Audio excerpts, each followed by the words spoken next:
Le mercredi 3 août 2022 a eu lieu la dédicace du nouveau livre du Dr Bokari Sawodogo intitulé Africans in Harlem, An Untold New York Story à African Center de Harlem. Selon le Dr Sawodogo, Africans in Harlem est un récit de la présence et de l'influence africaine à Harlem de son point de vue en tant qu'érudit africain au City College de New York, écrivain, cinéaste et directeur fondateur de Harlem African Animation Festival et qui vit et travaille dans le quartier. Le contenu du livre compte 203 pages, est une recherche académique et une réflexion personnelle, selon le docteur qui a écrit la longue histoire entre Harlem et les émigrés africains. Africans in Harlem examine les échanges intellectuels, artistiques et créatifs entre l'Afrique et New York depuis 1910, une histoire qui n'a pas été racontée jusqu'à présent. Le livre donne également un bref aperçu des éminents dirigeants africains qui ont visité Harlem de 1900 à 2017. Moi j'ai dit, ce livre m'a pris 6 ans. Ça veut dire de l'idée jusqu'à la finition, jusqu'à la sortie du livre. L'idée, c'est quand je suis arrivé ici en automne 2015, que déjà je suis arrivé, je me dis, mais il y a beaucoup d'Africains ici, mais avant d'arriver à New York, je ne savais pas.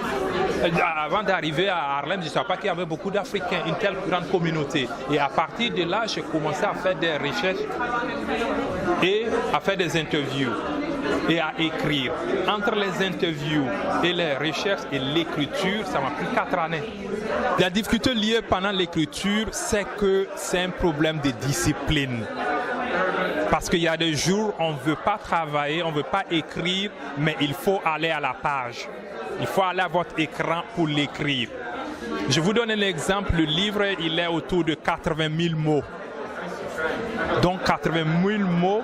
Sur une page, peut-être vous avez une page fait environ 500 mots. Donc imaginez ça, 500 divisé, 80 000 divisé par 500. Ça vous prend le travail de l'écriture, de la révision, plusieurs révisions. Donc quel que soit, il faut une discipline.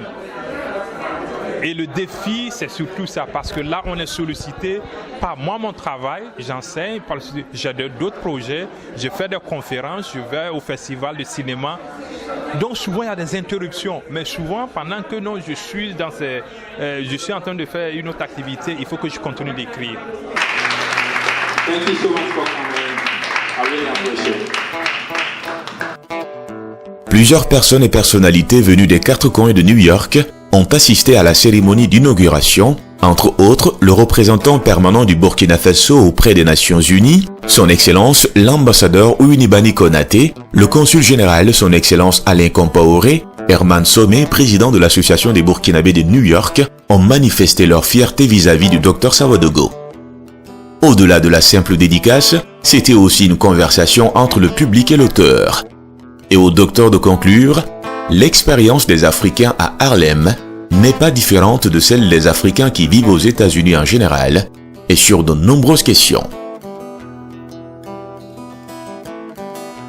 New York est une ville très dure, extrêmement dure. Le coût de la vie est élevé. Des loyers, à passer par les aliments, tout est élevé, les soins, tout est élevé. Mais maintenant, il faut qu'on sache aussi que New York, il n'y a pas plus africaine comme ville que New York. Parce que si on connaît l'historique, l'histoire de la ville de New York, on s'en rend compte que New York appartient à nous tous. Donc on peut déjà sur le plan de l'estime de soi, lever sa tête et puis affronter les difficultés qui se présentent devant nous. Mais maintenant, de façon plus large, en ce qui concerne les États-Unis, mon appel est qu'il faudrait, on a déjà une communauté, mais moi je dis une communauté par le nombre. Il faut que d'abord on tisse des liens, on tisse des organisations pour que cette communauté soit vivante. Mais il faut qu'on dépasse notre communauté. S'il vous plaît, il faut qu'on dépasse nos communautés. Il faut qu'on aille au-delà de nos communautés pour élargir nos réseaux professionnels, notre réseau social.